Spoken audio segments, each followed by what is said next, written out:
Bonjour et bienvenue à Pack de Potes. Alors moi c'est TK, Terry Kaufman, l'américain de ce petit groupe d'amis réunis par le rugby. Et je suis très très content d'être là avec vous aujourd'hui parce que c'est une super émission que nous avons. On a eu la chance d'avoir Romain Poite, donc l'arbitre que vous connaissez parce que vous le voyez sur vos écrans presque tous les week-ends. Il était élu le meilleur arbitre de Top 14 pour la 6e année. Donc un sacré carrière, un sacré monsieur et vraiment d'une gentillesse, une disponibilité incroyable. Alors, nous allons parler de plein de choses dans cet épisode. Les nouveaux règles qui sont en place cette année, le travail d'un arbitre, comment devenir un arbitre, les conditions physiques, plein de choses. C'est vraiment, vous allez découvrir l'homme derrière le sifflet. Je vous demande simplement si vous pouvez nous aider, Pack de Potes, c'est de partager cet épisode autour de vous, liker sur les différents réseaux sociaux et si vous êtes sur Apple Podcast, de nous mettre un petit review à 5 sur 5, ça nous fait du bien. On va lire ça à haute voix le prochain épisode. Allez, je vous laisse découvrir tout de suite mon entretien avec l'arbitre de l'année, Romain Poite.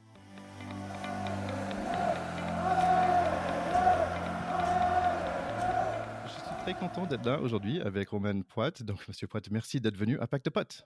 Eh bien, surtout, merci à vous de m'avoir invité et c'est un plaisir partagé de parler de rugby ou d'arbitrage avec vous, Thierry.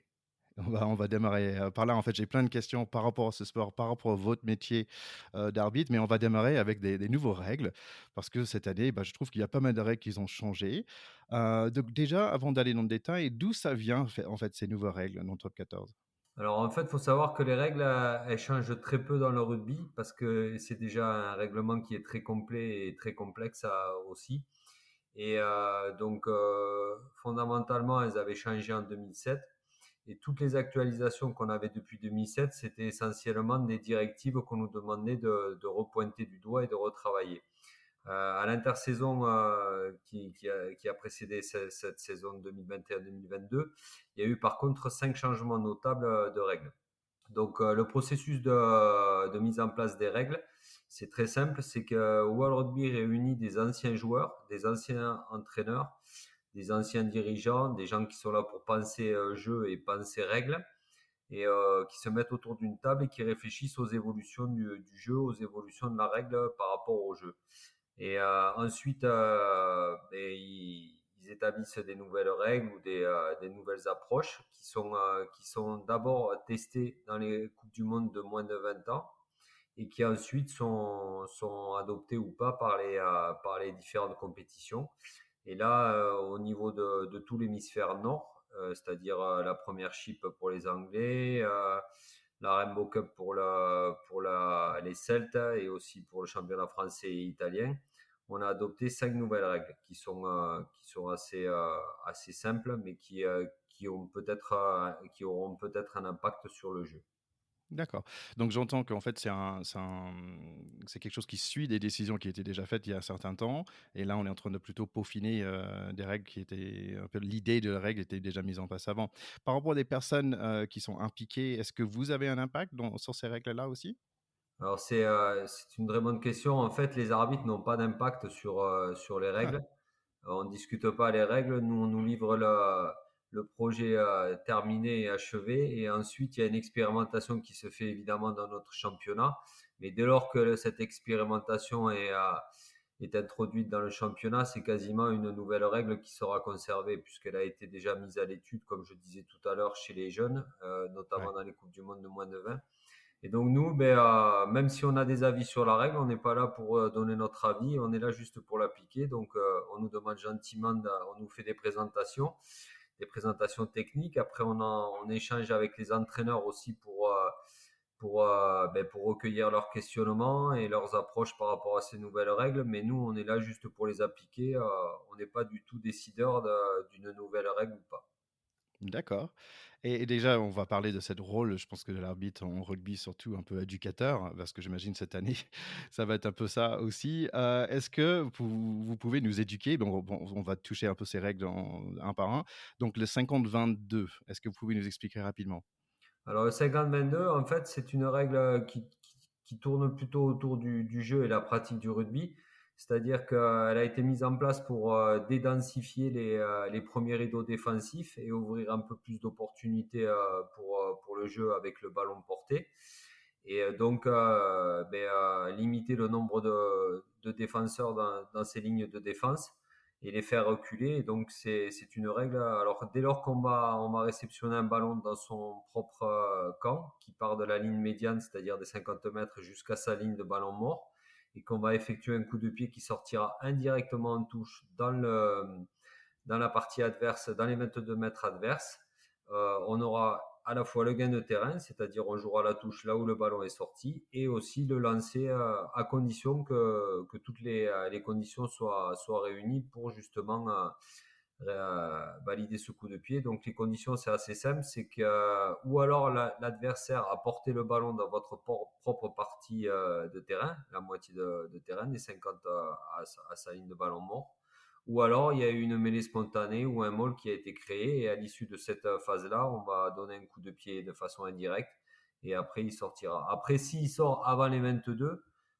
c'est toujours un coup de pied indirect, mais sauf que le lancer sera pour l'équipe qui n'a pas botté le ballon. Voilà, c'est juste pour mettre un peu plus de pression sur le fond du terrain, comme on appelle, et décrocher des joueurs, deux ou trois joueurs dans ce fond de terrain, et permettre aussi aux lignes d'attaque d'avoir plus d'espace par rapport à la ligne défensive. D'accord. Et bon, je vois, donc l'idée, c'est ça ouvre un peu le jeu. Aussi, est-ce que ça aussi, ça devient, un arme, on va dire, le coup de pied offensif, ça devient une arme offensive? Est-ce que ça a entré un peu dans la mûre, on va dire, des tactiques? Est-ce que vous le voyez déjà après quelques semaines de top 14 que c'est entré dans les tactiques des équipes?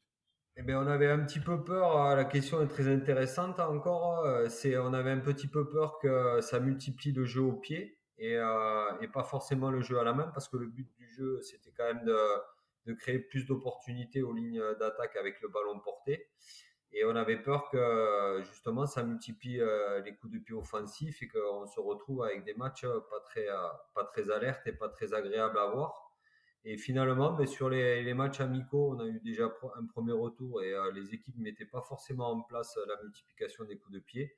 Et même sur les deux premières journées de top 14 et trois premières journées de Pro D2, il n'y a pas eu une utilisation abusive de ça. Donc on reste dans des projections et des stratégies de jeu qui sont sensiblement les mêmes qu'avant, quoi, avec cette opportunité-là.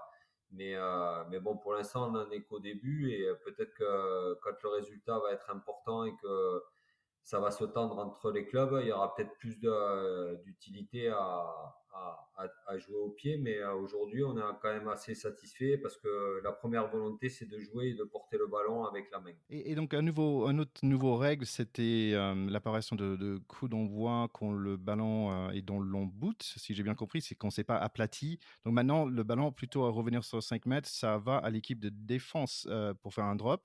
Et donc est-ce que c'est pour un peu récompenser un bon défense? Alors, c'est surtout pour éviter de perdre du temps sur des mêlées à 5 mètres, parce que la mêlée, ça reste un point épineux du rugby, parce que c'est toujours une zone d'affrontement où on peut prendre des décisions dans un sens comme dans l'autre. Et c'est vrai que des fois, on les fait refaire, et donc ça nous faisait perdre un temps inconsidérable. Et il y a aussi le phénomène que on remet pas l'équipe défensive sous pression à 5 mètres de sa ligne. Donc en fait, la règle, c'est simple, c'est dès lors que l'équipe attaquante aura porté le ballon par le pied ou par un en avant, ou n'aura pas réussi à scorer un essai dans l'embut adverse, mais l'équipe qui est défensive reprendra le jeu par un drop de renvoi sur sa ligne de but. Ça permettra de moins perdre de temps et de dynamiser un petit peu plus la reprise du jeu. Il y a d'autres choses aussi qui protègent un peu plus, on va dire, les personnes qui essaient de gratter le ballon, si j'ai bien compris, donc surtout au niveau de déblayage. Est-ce que vous pouvez, nous guider dans cela? Ça, c'est une très bonne. Enfin, nous concernant, ça touche essentiellement au rôle de l'arbitre, c'est-à-dire la sécurité des joueurs. Et c'est vrai qu'on se rendait compte que les équipes qui arrivaient sur les points de rencontre et qui voulaient nettoyer des gratteurs ne le faisaient pas toujours avec une objectivité et une responsabilité accomplie. Donc, ils ont mis en place simplement une protection supplémentaire pour le gratteur. C'est-à-dire que quand on va le nettoyer, on va être obligé de l'enserrer, d'ouvrir ses bras, d'avoir une attitude positive et ne pas laisser tomber le poids de son corps sur ses articulations. Parce qu'il y a eu énormément de blessures aux genoux, aux chevilles. Donc, c'est pour limiter les blessures sur les zones d'affrontement et notamment quand il y a un grattage qui est déjà en cours. Et là, j'ai vu qu'il y avait le fin de mini-mêlée. Est-ce que c'est la fameuse cocotte, c'est ça que ça s'appelle en français? C'est un petit peu ça, c'est surtout le coin volant. En anglais, on l'appelle le flying wedge. Et Ok. là, bon, alors, la règle existait, mais elle n'était pas vraiment inscrite dans le jeu et dans le jeu moderne tel on le pratique aujourd'hui. Donc aujourd'hui, dès lors on va porter un ballon, on ne pourra pas se lier avec deux partenaires pour aller multiplier la force et la vitesse de l'impact sur le défenseur qui attendait pour plaquer le porteur de balle. Donc ça sera interdit. Dès lors qu'il y aura contact et deux joueurs liés avec le porteur de balle, ça sera un coup en volant, donc ça sera interdit, on pénalisera. A contrario de ça, on autorise un joueur prélié au porteur de balle pour aller impacter l'adversaire. Et ce joueur-là, d'un point de vue technique, a des nouvelles obligations, c'est-à-dire qu'il doit rester sur ses appuis et pas commettre de sealing off ou de couverture du ballon pour empêcher tout contest dans la foulée. Et il y avait un autre que j'ai vu, j'ai regardé le match Nouvelle-Zélande, qui n'est pas dans le top 14, et il y avait le carton rouge à 20 minutes qui me semble assez intéressante en fait. Donc pour l'instant, c'est quelque chose qui est dans l'hémisphère sud, mais pas dans l'hémisphère nord, c'est ça? Oui, et ça me permet de préciser que en fait, le Super 15 est souvent le premier révélateur pour l'expérimentation des règles. Comme il démarre la saison en février et que nous on la démarre en septembre, ils ont toujours un petit temps d'avance. Donc eux l'avaient mis en application, ont mis en application les cinq règles que nous on a choisies. Mais la sixième, qui est le temps d'une exclusion définitive de 20 minutes, enfin tout du moins on peut remplacer ce joueur au bout de 20 minutes, n'a pas été adoptée dans le Nord. Ok, et donc si par exemple, si c'est France-Nouvelle-Zélande, on joue avec quelles règles alors? On joue avec les règles qui sont expérimentées par World Rugby, c'est-à-dire ça sera les cinq règles dont on a parlé, à l'exception du carton rouge qui ne s'applique que dans l'hémisphère sud pour l'instant, c'est-à-dire le Super 15, et pour la compétition du Rugby Championship qui réunit l'Argentine, l'Australie, la Nouvelle-Zélande et l'Afrique du Sud, pardon. C'est marrant parce que vous avez dit que vous trouvez que les règles n'ont pas beaucoup changé ou n'avaient pas changé depuis longtemps. Moi, nous, avec ce podcast, on a fait quelques épisodes de Rugby Retro Classics où en fait, on est revenu sur des vieilles matchs de l'équipe de France pour regarder. 99 et 2007 notamment, France-Nouvelle-Zélande. Et c'est quand même assez marrant parce que c'est quand même un autre rugby qui est beaucoup plus violent avec des coups de poing partout, avec des mecs qui se marchent dessus. Est-ce que vous trouvez que ces règles-là qu'on a, cette continuation, est-ce que ça va un peu être un jeu un peu moins violent encore et plus fluide? C'est ça un peu le but, non? Exactement, c'est que là, l'institution World Rugby s'est rendu compte que le sport avait pris une tournure défavorable en termes d'image et notamment de sécurité et de violence. Donc ça devenait de plus en plus violent, la multiplication des impacts et des impacts forts sur l'adversaire. Et ça mettait en péril déjà la santé des pratiquants et surtout l'image qu'on pouvait renvoyer aux mères de famille qui veulent mettre leurs enfants au rugby, les femmes de joueurs, etc.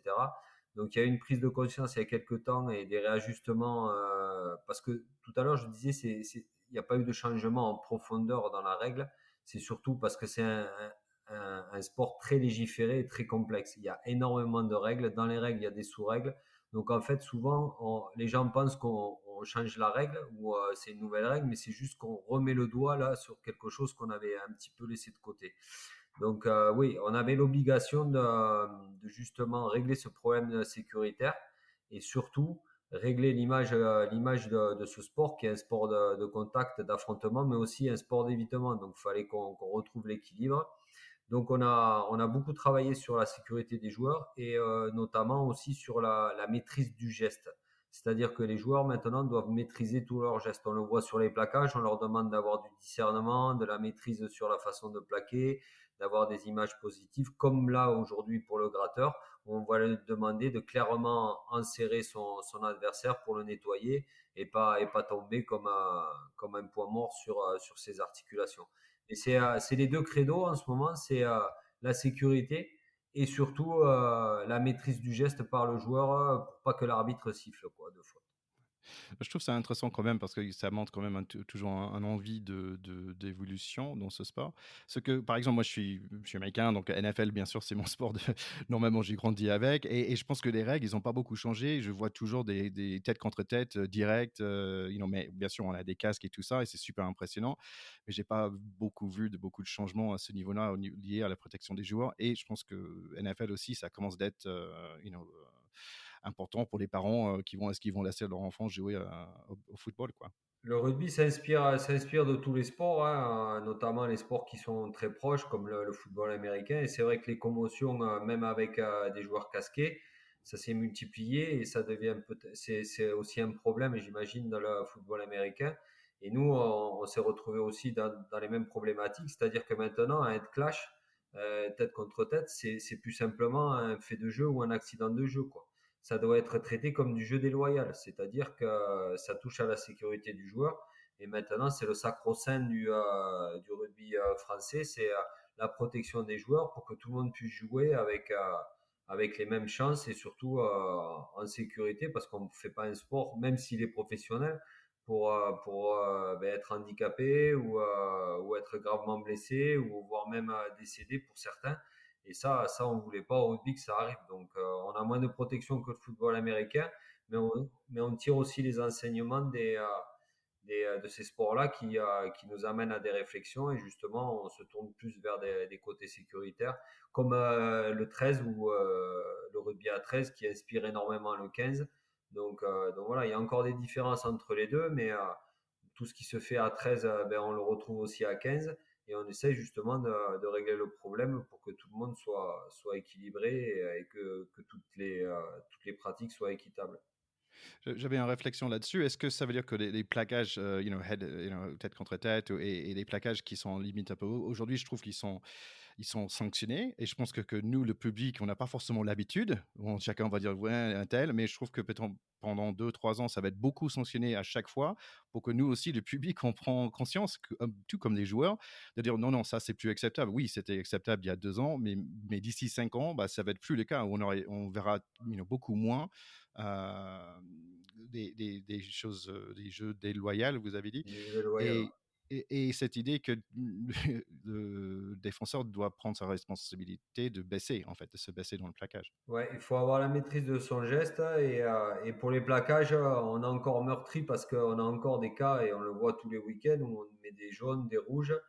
Après, bon, par rapport à ce que vous disiez, quand on passe souvent par les vidéos quand c'est un carton, parce que les gens ont besoin de comprendre aussi les circonstances de la décision et pourquoi on prend une décision aussi dure qu'un carton jaune ou qu'un carton rouge. Mais nous, on était favorable à ce que la ligne de plaquage soit abaissée, c'est-à-dire que maintenant c'est en dessous de la ligne des épaules, et nous on voulait en dessous du plexus parce que ça réglait beaucoup de problèmes et notamment ça éloignait le danger de la partie sacralisée qu'on appelle, c'est-à-dire la nuque, la gorge et la tête. Donc plus on abaissera cette limite-là, comme ça a été fait dans le secteur amateur en France, moins on aura de problématiques ou de dangers sur des plaquages. Et j'aimerais bien parler de ce fameux moment où vous allez regarder le vidéo, et je trouve la dialogue que vous avez dans votre équipe, parce que j'ai l'impression que c'est un vrai choix d'équipe plus que le choix de l'arbitre principal qui fait. Est-ce que vous pouvez y parler? Parce que j'adore moi je vois ceci, est-ce que vous voyez le même? Ou voici le contexte où je suis, voici ma décision aujourd'hui, là, à l'instant, et est-ce que vous voyez le même que moi? Est-ce que vous pouvez parler de comment ça se construise une décision finalement? Alors aujourd'hui on communique de plus en plus et voire même cette saison on a mis en place un protocole où on va communiquer nos décisions, c'est-à-dire que l'échange soit audible par tout le monde. Donc tout simplement déjà parce que la première sensibilité terrain, elle peut être différente de la sensibilité d'une vidéo. Donc nous on a déjà un premier avis, on va appeler la vidéo parce qu'on a des doutes et qu'on a besoin de vérifier certaines choses, voire même de vendre la décision, comme on dit entre guillemets, c'est-à-dire que la montrer aux images calmement à tout le monde pour que tout le monde la comprenne. Et là, aujourd'hui, c'est plus simplement, alors vous l'avez bien dit, c'est plus simplement le seigneur au milieu qui décide.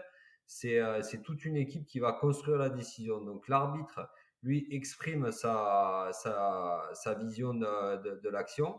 et ce vers quoi il va s'orienter. Si l'arbitre vidéo est d'accord, il ne repropose pas d'angle. Par contre, s'il n'est pas d'accord avec la décision et l'analyse de l'arbitre, il repropose un angle.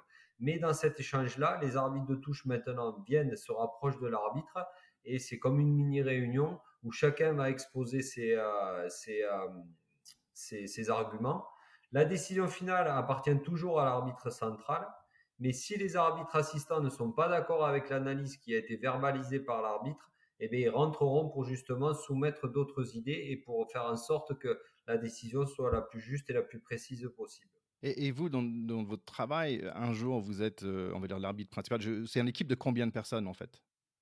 Alors, il faut savoir qu'il y a un arbitre de champ, il y a deux arbitres assistants qui sont des arbitres de touche, il y a un troisième arbitre assistant qui est l'arbitre vidéo.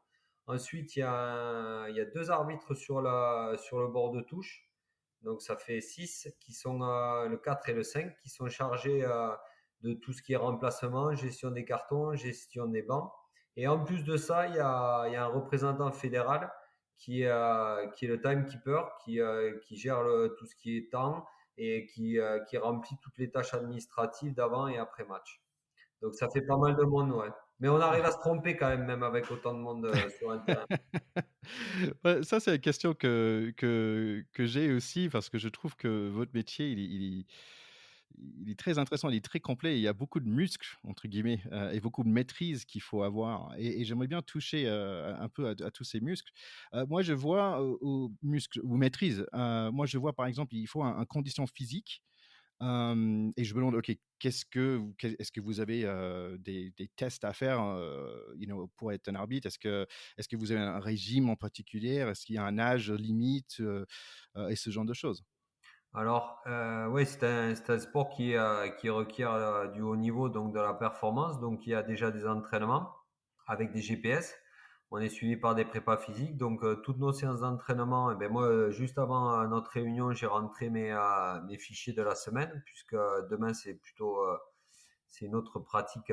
Après, je pourrais vous donner mon emploi du temps en termes de préparation physique.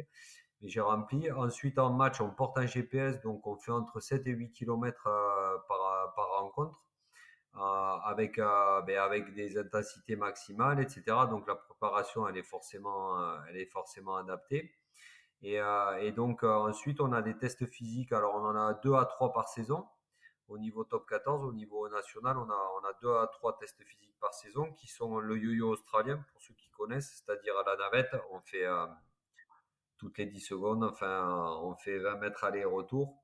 Donc voilà, ensuite avec des obligations de remplir des objectifs et des minima. Au niveau français, en plus du yo-yo, on fait un test de vitesse.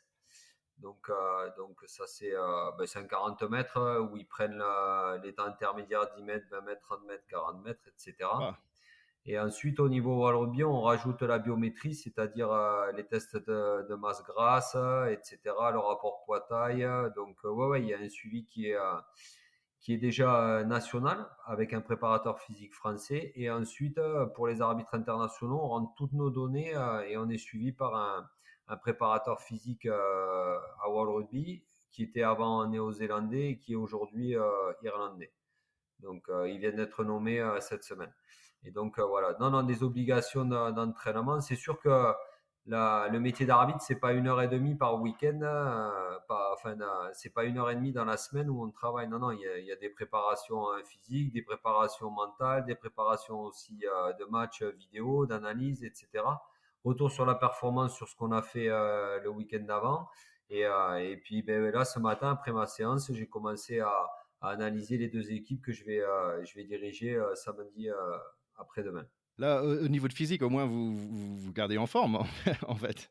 Ouais, ouais, on est toujours obligé. Ben moi mon train-train depuis quelques années, maintenant, c'est le lundi, je fais de la récup sur vélo d'appartement et du renforcement musculaire. Le mardi, c'est la séance terrain lactique, donc où on se met dans l'intensité maximale et on fait plutôt du few mix, c'est-à-dire du 15-15, du 20-20, du 30-30, etc. Donc, c'est des séances qui sont assez longues et dures et du renforcement musculaire. Le mercredi, c'est le jour des enfants, comme on dit, donc on coupe, on fait rien. Et puis le jeudi, c'est plutôt la séance appui, vitesse et puis un petit peu de lactique avec du 30-30 essentiellement, mais qu'un seul bloc. C'est pas des séances qui sont très longues parce qu'on veut pas hypothéquer notre force et puis notre condition physique avant le match du samedi. Suivi du renforcement musculaire parce que bon, comme vous avez pu le constater facilement, on n'est pas comme les joueurs, hein, on n'est pas surdimensionné physiquement. Ouais, Et vous après, recevez des chocs aussi, ouais, ouais, ouais. de temps en temps. Et après, c'est plutôt pour la plastique faire avoir un corps qui s'inscrit dans le haut niveau, quoi. C'est-à-dire que le sac à dos, on le met pas devant, on le met derrière, quoi. Et ensuite, le vendredi, je me rends dans un centre de, de, de haute performance à côté de Toulouse, où je fais 30 minutes d'aquabike en eau chaude, j'étire 30 minutes d'étirement toujours en eau chaude, et après 4 minutes de cryothérapie, et puis normalement, on est en forme pour le samedi ou le dimanche. Ouais, c'est un sacré suivi. Et est-ce qu'il y a un âge limite, au niveau de ou est-ce que tant que vous réussissez à faire comme il faut au niveau des, Des tests. Alors, c'est une vérité partout sauf en France, parce qu'en France, un de nos anciens dirigeants a mis en place une limite d'âge qui était de 45 ans. Donc, moi, je l'ai atteinte, cette limite d'âge, mais dès lors qu'on est encore sélectionné par World Rugby au niveau international, on peut continuer. Donc, moi, j'ai fait 46 ans avant-hier. Et, Ah, yeah, happy birthday! merci. Et on se rapproche de la sortie, mais bon, ça, comme on dit en français, ça sent le sapin, ça sent pas l'arborescence. Et Moi, j'ai eu 47 il y a un mois, donc ah d'accord, ah ben on est très proche. Mais non, non, il y a cette limite d'âge, dès qu'on l'atteint, mais on ne peut plus continuer en pro. Mais comme moi je suis sélectionné encore à World Rugby, ça peut se faire, donc je continue. J'ai re-signé un an et après, c'est sûr que bon, il y aura toujours des questions sur la suite à l'issue d'une saison, mais pour l'instant, on va profiter de celle-là comme si c'était la dernière et puis prendre du plaisir. Et puis après, si on m'en offre une supplémentaire, ça sera avec grand plaisir que je la ferai parce que je me sens bien. Et le paradoxe, c'est que plus on vieillit, plus on prend de plaisir à se préparer, plus on prend du plaisir à courir. Et puis c'est quand même un beau métier parce on vit de sa passion. Et puis faire du sport, il y a quand même un pire dans la vie que de faire du sport. oui. Et il y a aussi donc, quand j'ai parlé des différentes maîtrises, il y avait les parties physiques, mais peut-être, avec l'âge, on prend peut-être les meilleures décisions. Pour moi, il y avait une maîtrise mentale aussi, surtout par rapport à la prise des décisions, dans l'instant. Et c'est pour moi, c'est que donc je pense que c'est quelque chose que vous êtes un peu spécialiste dans ce domaine-là, c'est comment bien prendre la décision. Ouais, alors il y a tout un travail préparatoire, comme je disais tout à l'heure, analytique, et puis de retour sur sa propre performance déjà. Et ensuite, ouais, c'est vrai que l'expérience fait que l'expérience et les expériences, l'expérience en tant que praticien, nous apporte beaucoup de sécurité et puis de certitude plus que des doutes quand on démarre. Et après, il y a aussi des expériences, c'est-à-dire la relation qu'on a avec les clubs, les joueurs. Et au bout d'un moment, moi j'ai commencé en 2004, donc ça fait quelques années maintenant, ça fait 17 ans. Les joueurs me connaissent, me font confiance à plus ou moins un degré élevé, mais ils savent que si je me trompe, je le fais pas volontairement comme la plupart de mes collègues. Mais, euh, mais bon, voilà, ouais, c'est sûr que des fois, nous, quand on arrive les arbitres pro ou les arbitres d'expérience sur un match, il y a déjà une bonne partie de la relation qui s'est installée dans de bonnes conditions, quoi. Donc il y a un autre aspect aussi, donc il y a l'aspect un peu mental, donc j'entends la préparation, mais il y a aussi un aspect un peu relationnel. Et donc déjà le métier, d'arbitre en rugby, c'est très connu par rapport à d'autres sports. D'où est venu, à votre avis, ce fameux respect pour l'arbitre qu'on a en rugby? Alors déjà, le règlement, il est assez complet à ce sujet-là par rapport au jeu déloyal là, et les relations qu'on peut installer. Et c'est vrai qu'en rugby, on bénéficie quand même d'un avantage, c'est que très tôt dans la carrière du rugbyman, dès son plus jeune âge, on lui apprend les règles et on lui apprend le respect de l'arbitre. Et ça, c'est un élément formidable pour nous et fondateur. C'est que le respect de l'arbitre en rugby, c'est quelque chose qui est valorisé et qui est constaté mais tout simplement parce que nous, on a les armes de se faire respecter, de rappeler là-bas le bon comportement, que ce soit par une pénalité ou voire un carton jaune ou voire un carton rouge. Donc ça peut avoir des impacts sur l'issue des matchs. Et ça, c'est aux joueurs de pas se mettre en danger ou de se confronter à ça. Mais aussi parce que les joueurs c'est une approche assez britannique, c'est-à-dire qu'ils intègrent que l'arbitre fait partie du jeu et qu'on doit le respecter au même titre qu'on doit respecter son adversaire et que c'est un homme avec ses forces et ses faiblesses ou une femme. Mais c'est surtout l'éducation qui est faite dès le plus jeune âge qui nous apporte cette plus-value-là. Donc bravo aux éducateurs à Ouais. continuer. Donc cette idée de relationnel, je vois qu'en rugby, la relation, elle est plutôt avec les capitaines que le coach, j'ai le sentiment. Parce que, je sais pas, je compare à foot américain ou NBA ou quelque chose comme ça, où l'arbitre est souvent en communication avec le coach direct, et que je trouve en rugby, c'est l'opposé. En fait, vous, en tant qu'arbitre principal, vous n'avez pas beaucoup de communication avec le coach, c'est plutôt avec le capitaine, c'est bien ça? C'est ça, et en fait, on multiplie pas les relations parce que on perdrait trop de temps déjà. Et même, on garde l'exclusivité de la relation avec le capitaine et pas d'autres joueurs. Alors, des fois, bien sûr que on va communiquer avec d'autres joueurs qui sont pour nous importants par rapport à l'action ou par rapport au message qu'on veut faire passer.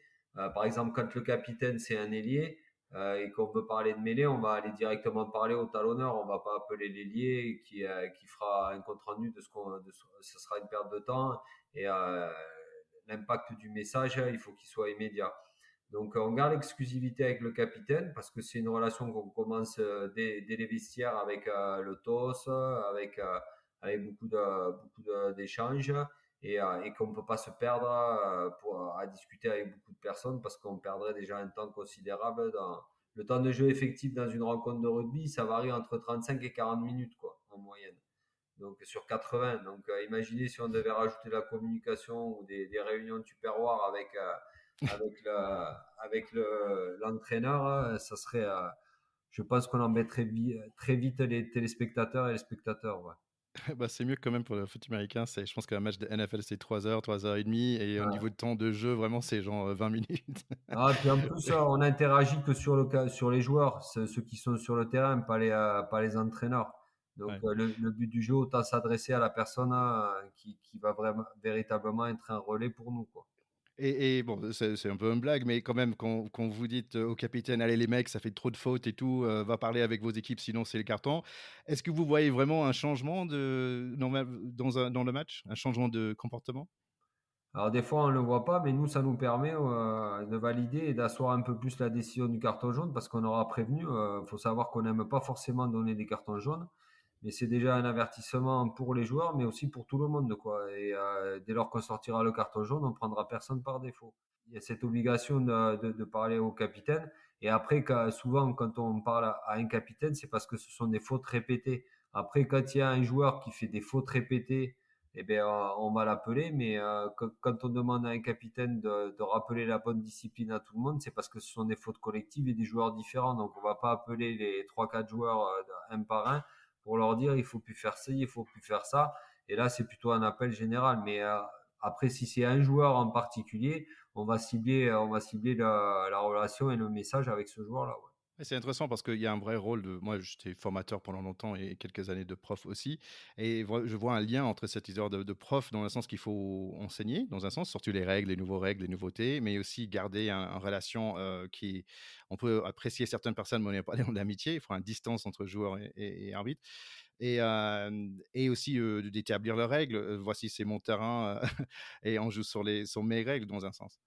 Ouais, ouais, ouais. Après, il n'y a pas d'abus de pouvoir. On n'est pas là pour faire valoir une position forte ou autre chose. Et c'est surtout, voilà, on construit un événement avec les joueurs, on le construit avec les capitaines en rappelant la bonne règle, en rappelant le bon comportement, etc. Mais il faut savoir qu'un arbitre, il n'est pas là pour s'illustrer lui. Il n'a pas envie qu'on parle de lui. Mais malheureusement, eh ben, il faut un arbitre sur un terrain, donc comme il faut des policiers dans la rue, comme il faut beaucoup de choses pour vivre en communauté. Et nous, on remplit ce rôle-là. Après, ça se fait quand même dans de bonnes conditions pour la plupart du temps dans le rugby parce que ce sont des gens pas plus intelligents que dans d'autres sports, mais il y a beaucoup de valeurs humaines dans le rugby et c'est très vite compris et souvent les réactions sont plutôt favorables. Ouais. Et vous avez parlé de s'effacer aussi, cette idée d'un bon arbitre, en fait, on vous voit pas. Normalement, si c'est un bon match, ça veut dire on vous avait pas vu. Est-ce que c'est parfois difficile, je sais pas, d'être dans un rôle où en fait mon but c'est de pas être vu? Alors c'est pas le but, c'est surtout la satisfaction à l'issue du match parce qu'on n'écrit pas l'histoire avant de l'avoir vécu.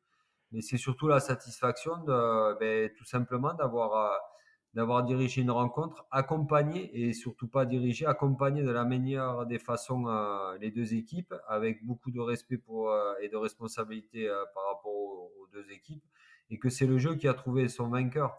Après, si le match il est ennuyant et qu'il faut siffler 40 pénalités, on va les siffler, mais nous ça nous intéresse pas plus que ça.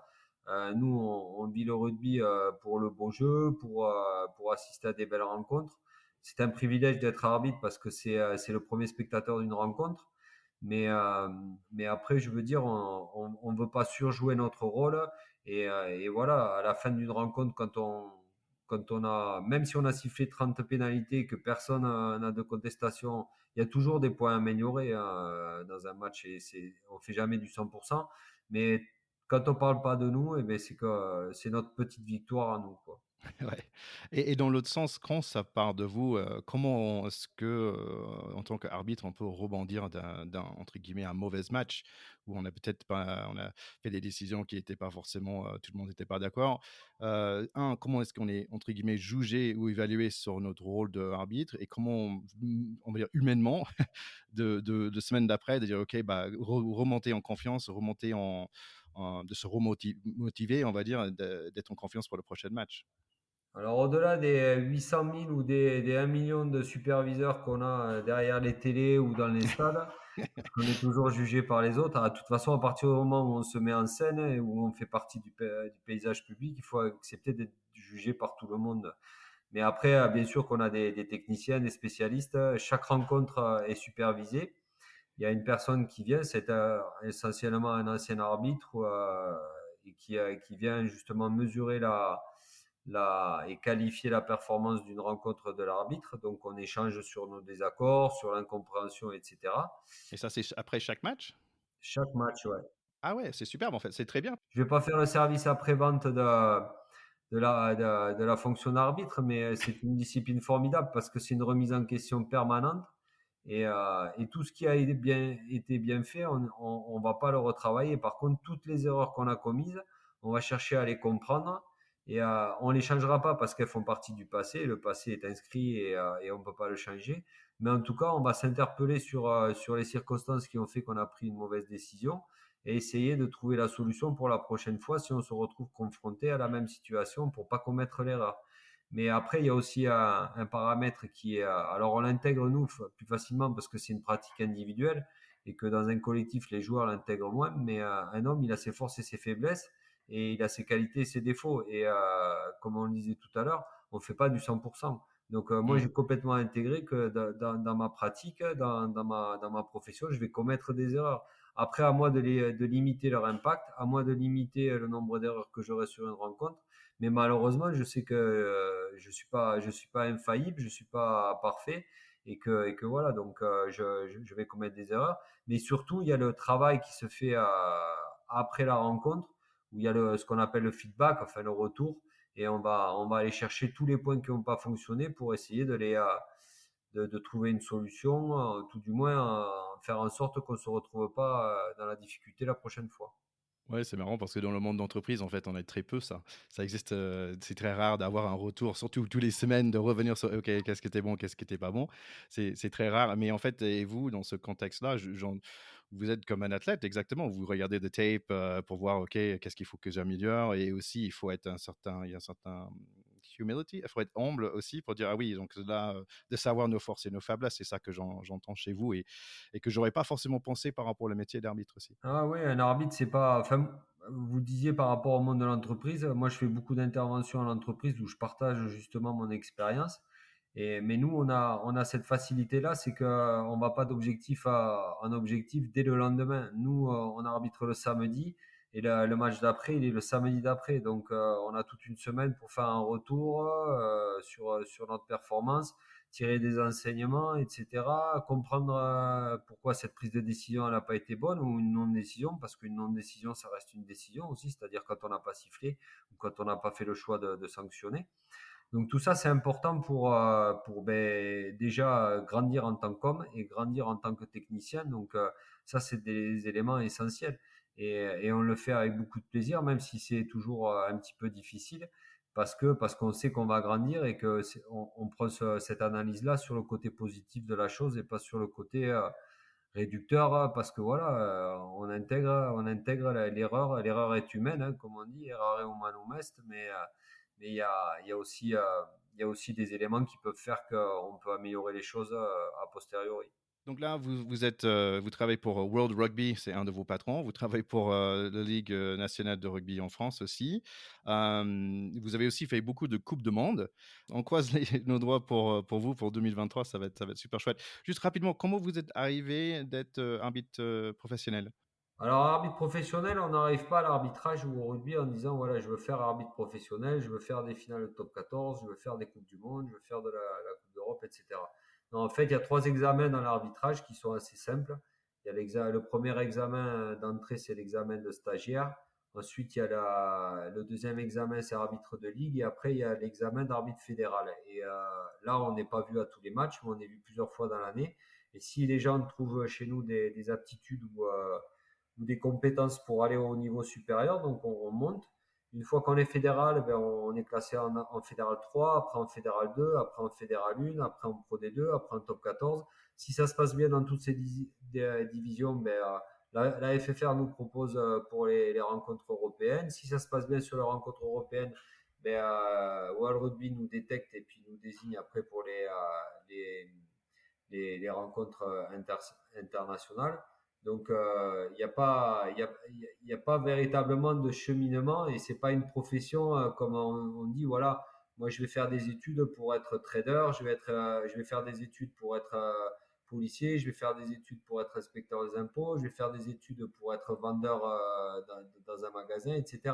C'est quelque chose qui vient. Alors c'est sûr, il y a des examens, mais après c'est quelque chose qui vient par la pratique et l'expérience. Qu'on a sur les différentes saisons. Et puis après, il faut cadrer comme on dit, entre guillemets, dans le moule, c'est-à-dire être performant, mais aussi savoir se comporter, savoir, etc., vivre dans un système. Et donc, on devient arbitre professionnel dès lors qu'on est international en France. Donc, parce qu'il faut être disponible à 100% de son temps quand on est international, parce qu'on peut partir du jour au lendemain 3 semaines dans l'hémisphère sud, à l'opposé de la planète, etc. Et donc, il y a cette obligation, cette nécessité d'être professionnel. Donc, Mm. voilà, moi, c'est mon cas depuis 14 ans maintenant. Et, euh, et bon, mais j'espère que ça durera le plus longtemps possible parce que c'est un beau métier, comme je vous disais, et Ouais. surtout un confort de travail, quoi. On sent de passion. Et est-ce qu'il y a de plus en plus d'arbitres femmes aussi en ce moment? Ouais, là on a alors on avait eu mais qui était de ma ligue, Christine Anizé, une arbitre féminine qui avait été classée en Pro D2, en deuxième division professionnelle. Et c'est vrai que depuis elle, il n'y avait plus d'arbitre féminine dans le secteur professionnel. Et là, on a une arbitre féminine Aurélie Groiselot, qui vient de rentrer dans la deuxième division professionnelle, c'est-à-dire la Pro D2, et qui, si mes informations sont bonnes, a obtenu un contrat de temps aménagé, c'est-à-dire un mi-temps avec la fédération pour développer l'arbitrage féminin et notamment lui permettre de se développer, d'accéder un peu plus aux rencontres internationales parce qu'elle est internationale là maintenant. Ouais, super. Donc ouais, il y a de plus en plus d'arbitres féminines et au grand bonheur de tout ce sport parce que c'est pas un sport misogyne contrairement à ce qu'on pourrait croire.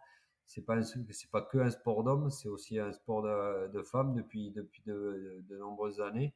Et le rugby féminin est très agréable à voir, très agréable à pratiquer, voir. Enfin bon, moi je pourrais pas vous dire parce que je suis un homme, mais en tout cas très agréable à arbitrer aussi. Et donc, ouais, le rugby féminin se développe et l'arbitrage féminin se développe aussi. Ouais, bah nous, on est surtout fans les 15 de France féminine. Je trouve ça superbe et maintenant de regarder Destination, mais aussi Destination Femmes, c'est vraiment chouette. Bon, je vais faire un petit peu mon coin américain pour finir, si ça vous va. Mhm. Je vois que le Major League Rugby, le MLR, ça commence et ça commence à prendre, je pense. Je pense que les Américains commencent à prendre goût. On commence à voir des stars aussi internationaux qui vont là-bas. Et vous, peut-être vers la fin de votre carrière, est-ce que ça vous intéresse pas d'aller aux États-Unis pendant 2, 3 ans après votre carrière en France, d'être arbitre aux States? Ah ben moi ça m'intéressera, hein. Le jour où on me dira t'es trop vieux pour la France, pourquoi pas aller apporter mon expérience aux États-Unis. Non, j'y suis allé arbitrer aux États-Unis. Ouais. À Salt Lake City, j'ai fait un match. J'avais fait États-Unis Uruguay pour pour une qualification Coupe du Monde. Et j'y suis retourné il y a 2 ans ou 3 ans à Chicago avec Nigel Owens pour faire Irlande Italie. Non, ben déjà il y a la proximité avec le football américain qui est quand même un sport majeur dans le pays. Puis le développement du rugby aussi, ben, c'est quelque chose d'important pour nous aux États-Unis. Parce que, bon, on va pas se cacher, on va parler finances. C'est un marché financier d'une ampleur assez considérable. Et c'est bien que le rugby ben, professionnel commence à s'installer aux États-Unis et puis se développer parce qu'on a des nations fortes que sont l'Argentine dans l'hémisphère, sur les Amériques. Il y a le Canada aussi, les États-Unis qui sont aussi une équipe qui joue régulièrement les Coupes du Monde et qui fait partie du premier plan aux Amériques, des équipes de premier plan aux Amériques. Il y a aussi le Brésil, il y a plein d'autres équipes, mais j'aurais rêvé de faire une Coupe du Monde aux États-Unis parce que on connaît les États-Unis, c'est quand même surdimensionné, ce sont des choses qui sont exceptionnelles, hein, des événements toujours exceptionnels, hein. Les événements sportifs, c'est quelque chose de majeur aux États-Unis. Donc, moi, j'aurais rêvé de faire une Coupe du Monde aux États-Unis. Je crois que c'est en bonne voie peut-être pas pour 2027, mais pour 2031. Il y a des candidatures qui vont voir le jour. Le Canada est quand même bien installé en termes d'organisation, puisqu'ils ont organisé la Coupe du Monde féminine. Ils organisent régulièrement des rencontres, enfin des tournois à 7. Donc voilà, non, non. Et puis on a bien sûr un œil attentif sur la Major League où on espère que ça va se développer parce que c'est toujours bien de pratiquer le rugby partout. Et surtout, bah, en vue d'une candidature Coupe du Monde, ça serait formidable que le rugby s'installe aux États-Unis. Et on l'avait vu quand on y est allé.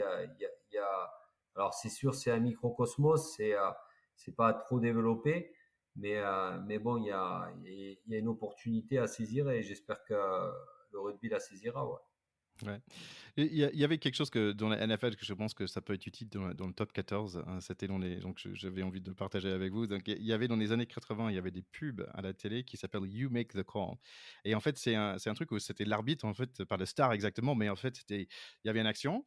Et après, ils disent, OK, you make the call. Donc, est-ce que l'arbitre va dire X ou est-ce que l'arbitre va dire Y? Et je trouvais ça vachement bien. C'était en fait une façon d'éduquer le public par rapport aux règles assez particulières d'un sport assez complexe, sponsorisé par IBM, donc un gros sponsor aussi, l'entreprise le plus des années 80 possible. Donc Ouais. voilà, donc c'était 25 secondes, donc c'était assez chouette. Donc il y avait un mini pub, après il y avait un autre pub d'une autre marque, et après il revenait, donc ça donnait le temps de discussion en famille, de dire ah non, je pense que he's in, he's out, it's touchdown, it's not touchdown. Donc voilà, donc je voulais laisser ça comme idée, ou si pour nos chers écouteurs, nos auditeurs, ils pouvaient chercher You Make the Call, c'est des super petits clips par rapport à l'arbitrage. Non, nous, ouais, ouais, c'est une très bonne idée. Bon, ça se fait dans les tribunes. Nous, on peut pas, comme c'est plus court en termes de diffusion télévisuelle, etc. Il y a pas d'arrêt de pub pour savoir si l'arbitre a bien ou mal fait. Mais rassurez-vous, dans les tribunes et dans les canapés, dans toutes les chaumières françaises, il y a ce genre d'échange-là. Oui, il a bien fait. Oui, il a pas bien fait. Ah ben là, moi, j'aurais sifflé ça, etc. Non, non, il y a des choses, ouais. Après, nous, on est plus sur l'accessibilité à l'arbitrage, c'est-à-dire on avait mis en place, on portait des micros, enfin comme on porte aujourd'hui par rapport à Canal+, et qui était, il y avait des petits boîtiers qu'achetaient les spectateurs, mais ça n'a duré qu'une ou deux saisons. C'est-à-dire qu'ils écoutaient l'arbitre et ils pouvaient tout comprendre parce que, comme on le disait tout à l'heure, c'était un sport très complexe, très légiféré. avec 26 règles, mais des sous-règles, etc. Donc il y a autant d'options et de possibilités pour l'arbitre de prendre une décision. Donc c'est important c'est pour ça qu'on communique beaucoup les arbitres au rugby. C'est pour expliquer nos décisions parce que des fois, les gens dans les tribunes ou les gens à la télé ne comprennent pas ce qu'on a sifflé. Donc, mais pourquoi pas, ouais, faire quelque chose autour de ça, un petit jeu, un petit caout, pourquoi pas. Enfin, je fais peut-être de la pub, mais non, non, des petits challenges comme ça peut être intéressant. Ouais. Et puis, ça nous amènera peut-être des vocations, des arbitres qui viendront alors qu'ils seraient jamais venus à l'arbitrage juste par la simple volonté, quoi. À creuser, à creuser. Bah, quelque chose que je comprends aujourd'hui, déjà que vous êtes quelqu'un vraiment dans le maîtrise, que j'entends ça et maîtrise et vous êtes très posé aussi, passionné, un homme posé. Je voulais juste vous remercier beaucoup de partager tout ça avec nous ici à Pacte Pot. Déjà, merci Thierry de m'avoir invité, d'avoir ouvert le dialogue avec l'arbitrage. Et non, non, les arbitres ce sont des gens derrière des professions. On met toujours un costume, donc il y a toujours des hommes derrière les fonctions. Et c'est vrai que des fois, enfin, surtout pour vous connaissez peut-être pas ça, mais par rapport au latin, le rapport avec l'autorité, le rapport avec la règle, c'est quelque chose de particulier. Mais non, non, nous, on prend beaucoup de plaisir à communiquer, à partager nos expériences et à faire connaître aussi ce métier-là, parce que les gens, comme je vous disais, souvent pensent qu'on travaille 1 heure et demie par semaine. Mais non, c'est des remises en question, c'est des gens qui ont beaucoup de valeurs humaines, après qui ont leurs forces et leurs faiblesses, qui ont leurs bonnes et mauvaises décisions. Mais ce sont des hommes avant tout, et puis des gens passionnés, comme vous l'avez dit, et qui vivent la passion différemment d'un joueur, parce que on est quand même des acteurs du jeu, mais qui la vivent. Donc voilà, merci à vous de m'avoir invité et de m'avoir laissé partager vos sensibilités. Allez, merci encore, à bientôt. À bientôt. Alors voilà, j'espère que vous avez bien aimé cette interview avec Romain Poite. Donc personnellement, j'étais aux anges.